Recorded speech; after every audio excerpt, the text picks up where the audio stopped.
Hi there, hope you're doing good. So here I am with an explanation for the Excel workflow automation. Okay, so the question here is that there are like one question and one modification. So let's discuss the modification first. As I told you earlier that I'm plotting this data using this sheet called plotting. And the given criteria, you just mentioned that you don't want to see the date from 2/24 to 5/24. So maybe the reason that it is in progress. So you don't want to show that. So I have added this criteria. So if there will be anything in column I that won't get plotted. So let me show you. So if I'll type anything in here, 1, 2, 3 maybe or anything. If I'll plot a type thing there, you can see now the two matrices are remaining in here, which doesn't have any remark in it. So and it's plotting only those two, December 22 and January 2023. If I'll enter another value to it, now only one value is remaining, which is December 22, and you can see both of the charts are plotting only one matrices. This is the stacked column and these are the separate columns. So this is how it will work, that if you want to in future, obviously, if there will be another in progress thing, so you want to you don't want to plot that, so you just need to type in anything in here. So if you will remove all the things in here, those will get plotted like May 24, all of the months are getting plotted. But if I'll undo and it says that there are some remarks from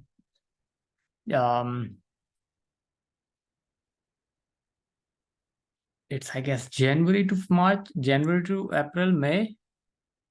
No, it's only January 2nd to January 5th. So there are some remarks in this column I. You can always maybe you can call it remarks. So if there will be any remarks, the data won't get plotted. This is done. Now regarding but yes, if you want to revert the operation, you can always let me know, or you can simply delete anything in here. This is how you can use it, or we can always discuss if you want. Now regarding the percentages, so percentages part is a bit very simpler one. So this is how it works. So for example, you have two numbers. I'll take these two columns as.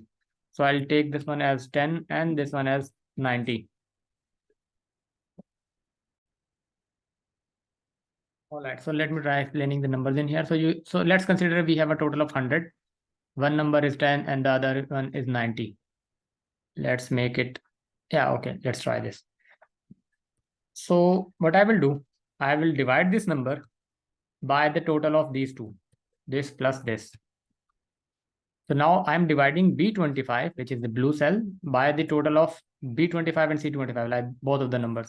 And if I'll hit enter, this is something, it's in decimal place. This is why you can't see it. So if you will click on this percent sign, it will show you the percentages. If you want to see the decimal numbers, you can always click on this and it will show you the multiple decimal numbers. I'll do this for this one too.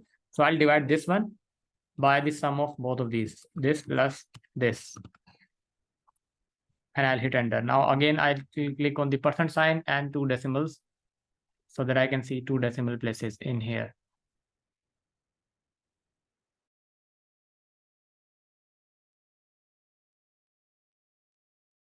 Okay, so now what I've done for this cell, I have divided this number 10 by the total of both of these. And then for this number, I have divided 90 by the total of both numbers. So it's giving me some percentage. Don't focus on the number.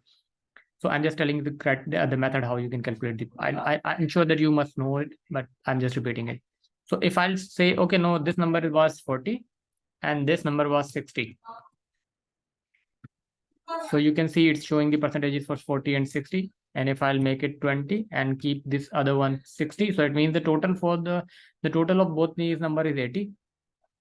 But this number is 25% of 80 and this number is 75% of 80.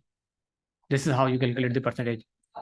So if I'll make it 1 and make it 99, make it maybe 90.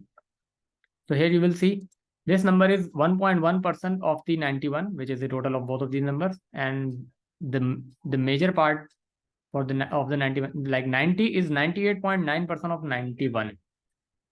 I don't know if I'm able to actually explain it better. So if I'll make it 2 and 2, so it means the total of these numbers is 4. And this number is obviously half of the 4 and this number is also half of the 4. So if I'll make it, let's call it 8. Let's see how it goes. So now the total of the both number is 10, and 2 is 20% of 10, and 8 is 80% of 10. Again, 2 is 20% of 10, which is the sum of those, and 8 is 80% of the 10. If I'll call it 10, if I'll call it 30, maybe you can see the percentages are getting updated.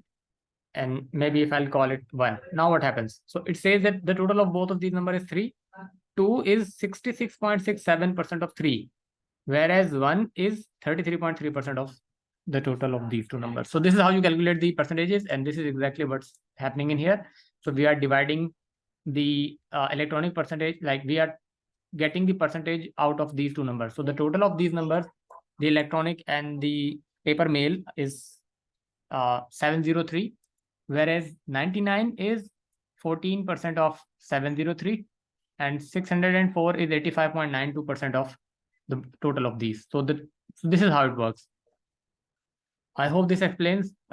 If you need any further discussion or clarification, please do let me know.